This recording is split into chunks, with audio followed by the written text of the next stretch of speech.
ಗೆಳೆಯರೆ, ಕಂಟೆಂಟ್ ಕ್ರಿಯೇಟರ್ಸ್ಗೆ ಸ್ವಾಗತ ಸುಸ್ವಾಗತ. ಗೆಳೆಯರೆ, ಇವತ್ತು ಭಾರತದ ಅತ್ಯಂತ ಪವಿತ್ರ ಸ್ಥಳಗಳಲ್ಲಿ ಒಂದಾದ ಪುರಿಯ ಜಗನ್ನಾಥ ದೇವಾಲಯದ 7 ನಿಗೂಢ ರಹಸ್ಯಗಳನ್ನು ತಿಳಿದುಕೊಳ್ಳೋಣ. ಜಗನ್ನಾಥ ದೇವಾಲಯದಲ್ಲಿ ನಡೆಯುವ ಘಟನೆಗಳು ವಿಜ್ಞಾನಕ್ಕೂ ಅರ್ಥವಾಗದ ರಹಸ್ಯಗಳಿಂದ ತುಂಬಿವೆ. ಗಾಳಿಯ ವಿರುದ್ಧ ಹಾರುವ ಧ್ವಜದಿಂದ ಹಿಡಿದು ನೆರಳು ಬೀಳುವ ಗೋಪುರದವರೆಗೂ. ಮೊದಲಿಗೆ ಗಾಳಿಯ ವಿರುದ್ಧ ಹಾರುವ ಧ್ವಜ ಬಗ್ಗೆ ತಿಳಿದುಕೊಳ್ಳೋಣ. ಜಗನ್ನಾಥ ದೇವಾಲಯದ ಮೇಲೆ ಇರುವ ಧ್ವಜ ಯಾವಾಗಲೂ ಗಾಳಿಯ ವಿರುದ್ಧ ದಿಕ್ಕಿನಲ್ಲಿ ಹಾರುತ್ತದೆ. ಇದು ನೈಸರ್ಗಿಕ ನಿಯಮಗಳಿಗೆ ವಿರುದ್ಧ. ಆದರೆ ಇದು ಹೇಗೆ ಸಾಧ್ಯ ಅನ್ನೋದಕ್ಕೆ ಇಂದಿಗೂ ಸ್ಪಷ್ಟ ಉತ್ತರ ಇಲ್ಲ. ನಿಗೂಢ 2. ನೆರಳು ಬೀಳದ ಗೋಪುರ. ಈ ದೇವಾಲಯದ ಮುಖ್ಯ ಗೋಪುರದ ನೆರಳು ನೆಲದ ಮೇಲೆ ಕಾಣಿಸುವುದೇ ಇಲ್ಲ. ಬೆಳಗ್ಗೆ ಇರಲಿ ಸಂಜೆ ಇರಲಿ ಯಾವಾಗ ನೋಡಿದರೂ ನೆರಳು ಕಾಣಿಸುವುದಿಲ್ಲ. ಇದು ಆರ್ಕಿಟೆಕ್ಚರ್ ಮಿರಾಕಲ್ ಅಂತ ಹೇಳುತ್ತಾರೆ. 3ನೇದ್ದು ಮಹಾಪ್ರಸಾದ ರಹಸ್ಯ. ಇಲ್ಲಿ ತಯಾರಾಗುವ ಪ್ರಸಾದ ಎಂದಿಗೂ ವ್ಯರ್ಥವಾಗುವುದಿಲ್ಲ. ಎಷ್ಟು ಜನ ಬಂದರೂ ಸಾಕಾಗುತ್ತದೆ ಮತ್ತು ಕಡಿಮೆ ಇದ್ದರೂ ಸರಿಯಾಗಿ ಮುಗಿಯುತ್ತದೆ. ಇದು ದೇವರ ಕೃಪೆ ಅಂತ ಭಕ್ತರು ನಂಬುತ್ತಾರೆ. 4ನೇ ರಹಸ್ಯ. ಪ್ರತಿ ವರ್ಷ ಹೊಸ ರಥದಲ್ಲೇ ಪ್ರತಿ ವರ್ಷ ರಥಯಾತ್ರೆಗಾಗಿ ಹೊಸ ರಥಗಳನ್ನು ಕಟ್ಟುತ್ತಾರೆ. ಹಳೆಯ ರಥವನ್ನು ಬಳಸುವುದಿಲ್ಲ. ಪೂರ್ವಿಕರಿಂದ ಬಂದ ತಂತ್ರಜ್ಞಾನದಿಂದ ಮರದ ರಥಗಳನ್ನು ತಯಾರಿಸುತ್ತಾರೆ. ಇದು ಸಾವಿರಾರು ವರ್ಷಗಳ ಪರಂಪರೆ. ಹಿಂದಿನ ವರ್ಷದ ರಥಗಳಲ್ಲಿ ಒಂದೇ ಒಂದು ಹಳೆಯ ತುಂಡನ್ನು ಸಮೇತ ಬಳಸದೆ ಎಲ್ಲ ಹೊಸ ತುಂಡುಗಳಿಂದಲೇ ತಯಾರಿಸುತ್ತಾರೆ. ನಿಗೂಢ 5. ಯಮಶಿಲೆಯ ರಹಸ್ಯ. ಮಂದಿರದ ಪ್ರವೇಶದಲ್ಲಿ ಯಮಶಿಲೆ ಅನ್ನೋ ಕಲ್ಲು ಇದೆ. ದೇವಾಲಯದ ಮೆಟ್ಟಿಲುಗಳ ಮೇಲೆ 3ನೇ ಮೆಟ್ಟಿಲಿನ ಹತ್ತಿರ ಯಮಶಿಲೆ ಎನ್ನುವ ಕಲ್ಲು ಇದೆ. ಅದನ್ನು ದಾಟುವಾಗ ಜನ ತಮ್ಮ ಪಾಪಗಳನ್ನು ಬಿಡುತ್ತಾರೆ ಅನ್ನೋ ನಂಬಿಕೆಯೂ ಇದೆ.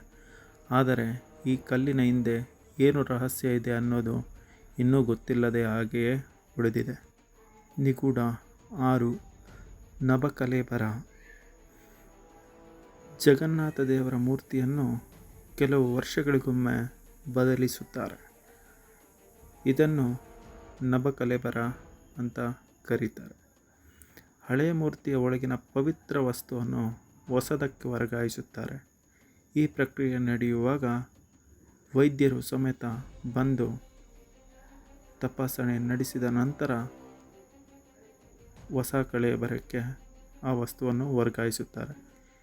ಈ ಪ್ರಕ್ರಿಯೆ ನಡೆಯುವಾಗ ಪುರೋಹಿತರು ಸಮೇತ ಕಣ್ಣಿಗೆ ಬಟ್ಟೆಯನ್ನು ಕಟ್ಟಿಕೊಂಡು ಯಾರು ನೋಡದ ರೀತಿಯಲ್ಲಿ ಆ ವಸ್ತುವನ್ನು ಬದಲಿಸುತ್ತಾರೆ. ಈ ಪ್ರಕ್ರಿಯೆಗೆ ತುಂಬ ರಹಸ್ಯವಾಗಿ ನಡೆಯುತ್ತದೆ.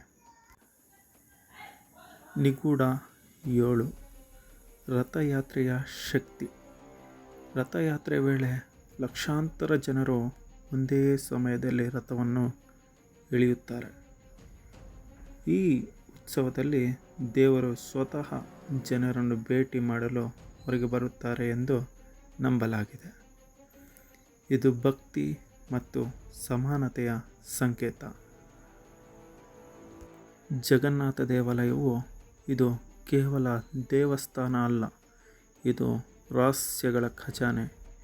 ನಿಮ್ಮ ಯಾವ ರಹಸ್ಯ ಹೆಚ್ಚು ಇಷ್ಟ ಆಯಿತು ಅಂತ ಕಮೆಂಟ್ನಲ್ಲಿ ತಿಳಿಸಿ. ವಿಜ್ಞಾನಕ್ಕೂ ಸವಾಲು ನೀಡುವ ಈ ಮಂದಿರದ ನಿಗೂಢ ರಹಸ್ಯಗಳು ಇವತ್ತಿಗೂ ಯಾರಿಗೂ ಸಂಪೂರ್ಣವಾಗಿ ಅರ್ಥವಾಗಿಲ್ಲ.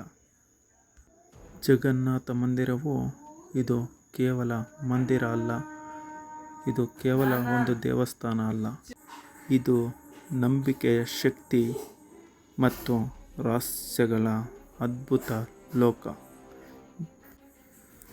ಇನ್ನಷ್ಟು ಇಂತಹ ವಿಡಿಯೋಗಳಿಗಾಗಿ ಲೈಕ್, ಶೇರ್, ಸಬ್ಸ್ಕ್ರೈಬ್ ಮಾಡೋದನ್ನು ಮಾತ್ರ ಮರೆಯಬೇಡಿ. ಜೈ ಜಗನ್ನಾಥ್, ಜೈ ಶ್ರೀರಾಮ್.